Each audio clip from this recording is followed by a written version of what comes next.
इस बुलेटिन के प्रायोजक है glamour beauty salon, golden city fashion jewellery, club 95 और किंग्स क्लब। नमस्कार, अभय न्यूज 4 नवंबर बुधवार दोपहर के बुलेटिन में आपका स्वागत है। आइए चलते हैं जिले भर की प्रमुख खबरों की ओर।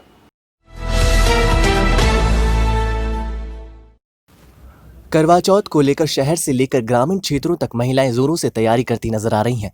नागदा में भी आज सुबह से ही महिलाएं 16 श्रृंगार कर मां गौरी, भगवान शंकर, गणेश व कार्तिकेय को पुष्प अर्पित कर करवा चौथ का पाठ कर रही हैं। इस बार स्वार्थ सिद्धि योग में करवा चौथ का पर्व मनाया जाएगा। महिलाओं द्वारा पति की दीर्घायु, सुख, समृद्धि को लेकर निर्जला व्रत किया जाता है और दिन भर पूजा अर्चना कर करवा चौथ का पाठ करने के बाद देर शाम चंद्रमा का पूजन कर पति का चेहरा देख व्रत तोड़ा जाता है। ज्योतिष आचार्य के अनुसार इस बार करवा चौथ का पर्व स्वार्थ सिद्धि योग में सालों बाद बुधवार के दिन आ रहा है। मंगलवार रात 1:05 से चतुर्थी तिथि शुरू हो गई है, जो बुधवार रात 2:10 तक रहेगी। मृगशिरा नक्षत्र के स्वामी चंद्रमा है, राशि के स्वामी शुक्र और बुध में रहेंगे, इसलिए बुधवार को दिन भर स्वार्थ सिद्धि योग रहेगा। करवा चौथ पर चंद्र उदय का समय शाम 7:57 पर होना बताया जा रहा है।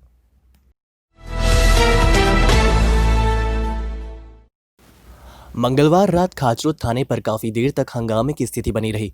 एक नाबालिग युवती से छेड़छाड़ के मामले में हिंदू संगठन के कार्यकर्ताओं ने दोषियों पर जल्द कार्रवाई की मांग की है। जानकारी के अनुसार मंगलवार रात 9 बजे के लगभग ट्यूशन से पढ़ाई कर अपने घर लौट रही नाबालिग युवती के साथ दूध पार्लर के पास 2 युवकों ने छेड़छाड़ की है। युवकों ने नाबालिग युवती को फोन नंबर देकर कॉल करने को कहा। युवती ने अपने घर आकर परिजनों को पूरी बात बताई और खाचरोद थाने जाकर शिकायत दर्ज की। युवती की शिकायत पर खाचरोद पुलिस ने अज्ञात युवकों के खिलाफ पास्को एक्ट में मामला दर्ज कर छेड़छाड़ करने वाले युवकों की तलाश शुरू कर दी है।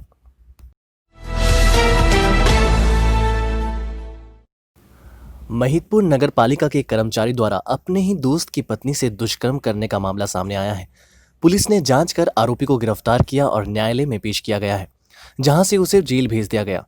महिदपुर थाना प्रभारी शंकर सिंह चौहान ने जानकारी देते हुए बताया कि महिदपुर नगर पालिका में सुधीर यादव लोक निर्माण विभाग में टाइम कीपर के पद पर पदस्थ है। सुधीर अक्सर अपने एक दोस्त के घर आता जाता था और उसकी पत्नी पर बुरी नीयत रखता था। 2 नवंबर को महिला घर में अकेली पाकर आरोपी सुधीर यादव देर रात उसके घर में घुसा और महिला की इच्छा के विरुद्ध दुष्कर्म किया। महिला ने अपने पति के साथ पहुंचकर आरोपी के खिलाफ शिकायत दर्ज करवाई है। मेडिकल और जांच के बाद पुलिस ने महिला की शिकायत पर आरोपी सुधीर यादव के खिलाफ प्रकरण दर्ज किया, जिसके बाद तत्काल सुधीर यादव को गिरफ्तार कर न्यायालय में पेश किया गया, जहां से उसे जेल भेज दिया गया है। दिनांक 2/11/2020 को आरोपी रात्रि में महिला के घर में घुसा और उसके इच्छा के विरुद्ध गलत काम किया। महिला की रिपोर्ट पर से अपराध पंजीबद्ध कर तत्काल आरोपी को हिरासत में लिया गया है और हिरासत में लेने के बाद उसे गिरफ्तार कर माननीय न्यायालय पेश किया गया। कौन से धारा लगे सर? इसमें गलत काम करने की धारा है 376 IPC है। आरोपी का नाम क्या सर? उसका सुधीर यादव है। सुधीर यादव वो भी वहीं का रहने वाला है, महादेव कॉलोनी का।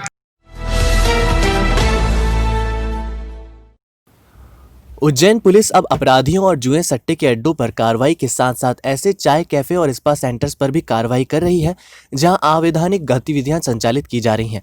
मंगलवार को एसपी सत्येंद्र कुमार शुक्ला ने जिले भर के थाना प्रभारी की मीटिंग लेकर उन्हें जिले में क्राइम कंट्रोल करने की सख्त हिदायत दी थी। इसके लिए उन्होंने सबसे पहले शहर और इसके आसपास संचालित होने वाले संदिग्ध कैफे और स्पा को बंद करवाने के निर्देश जारी किए। एसपी के आदेश के बाद मंगलवार रात को माधवनगर थाना पुलिस ने देवास रोड स्थित डिवाइन वैली में संचालित हॉरर कैफे सहित अन्य कैफे और स्पा को बंद करवाया। थाना प्रभारी दिनेश प्रजापति ने बताया कि हॉरर कैफे इंटीरियर डिजाइन इस प्रकार का था कि उसे देखते ही डर का एहसास होता है। इस प्रकार के इंटीरियर के साथ कैफे संचालित करना युवा पीढ़ी को गलत राह पर ले जाएगा, जिसके चलते इसे बंद करवाया गया है।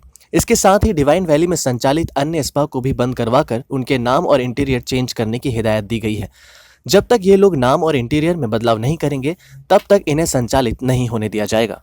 बेसिकली उज्जैन पुलिस के द्वारा एक सर्च एंड कॉर्डन ऑपरेशन समय इसका अलग अलग तय किया गया है, अलग अलग क्षेत्र तय किए गए हैं। जैसे अभी खाप चौक में चलाया गया था और पुरुषोत्तम सागर में चलाया गया, तो आज इसी क्रम में शहर के कई क्षेत्रों में चलाया गया, जिसमें डिवाइन वैली की जो थाना माधवनगर के अंतर्गत आता है, वहाँ कई शिकायतें आई कि वहाँ कई लोग वहाँ जाते हैं और कई कुछ संदिग्ध और अवैधानिक जो कह जा सकते हैं कि एक असामाजिक तत्व एकत्रित होते हैं, उसको लेकर के कार्रवाई की गई है।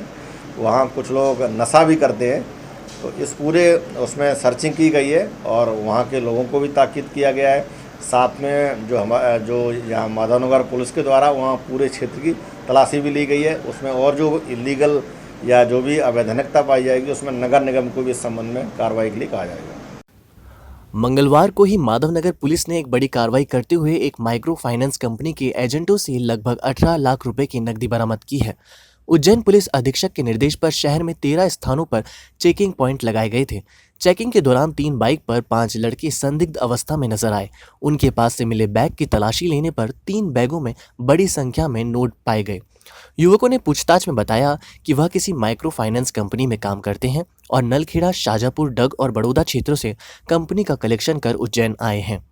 इतनी बड़ी मात्रा में नकदी बरामद होने पर पुलिस युवकों को संदिग्ध मानते हुए माधवनगर थाने ले आई। एडिशनल एसपी अमरिंदर सिंह ने बताया कि इतनी बड़ी मात्रा में नकदी प्राप्त होने के बाद युवकों से अन्य बिंदुओं पर पूछताछ की जा रही है और इस संबंध में इनकम टैक्स विभाग से भी माइक्रो फाइनेंस कंपनी के संबंध में जानकारी जुटाई जा रही है। उज्जैन जिले में आज शहर में एक बड़ी चेकिंग प्रारंभ की गई थी। पुलिस अधीक्षक महोदय के निर्देशानुसार ये चेकिंग लगभग 13 स्थानों पर लगाई गई थी। आज उसी चेकिंग के दौरान यहाँ जो सेठी बिल्डिंग जो पास में वहाँ 3 बाइक्स मिली। उनमें कुल 5 बाइक सवार थे।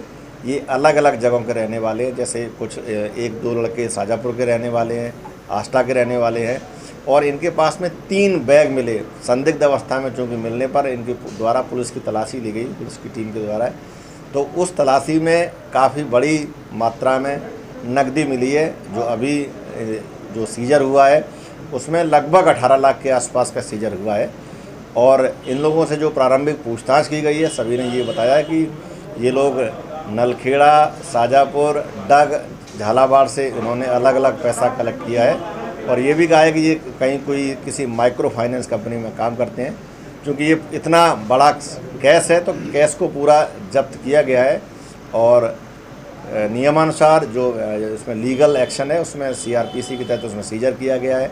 इसको माननीय न्यायालय के समक्ष भी उसके ले जाया जाएगा। साथ में इनकम टैक्स को भी, चूँकि ये कैश है तो इसकी जानकारी इनकम टैक्स को भी दी जाएगी। उज्जैन की तराना तहसील में लगने वाले साप्ताहिक मवेशी हाट में एक बार फिर से पशु व्यापारियों और खरीदारों की रौनक नजर आई। कोरोना संक्रमण काल के चलते लगभग 7 माह से ये साप्ताहिक हाट बंद था। प्रशासन की अनुमति के बाद मवेशी हाट में आसपास के ग्रामीण क्षेत्रों से ग्रामीण अपने मवेशी लेकर पहुंचे और खरीदी बिक्री की गई।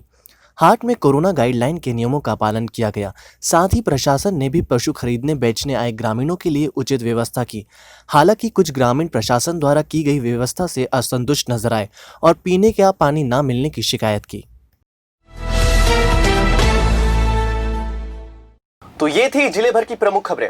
हमारा बुलेटिन आपको कैसा लग रहा है, इसका फीडबैक कमेंट सेक्शन में जरूर दें। कल फिर मिलेंगे नए बुलेटिन के साथ। नमस्कार।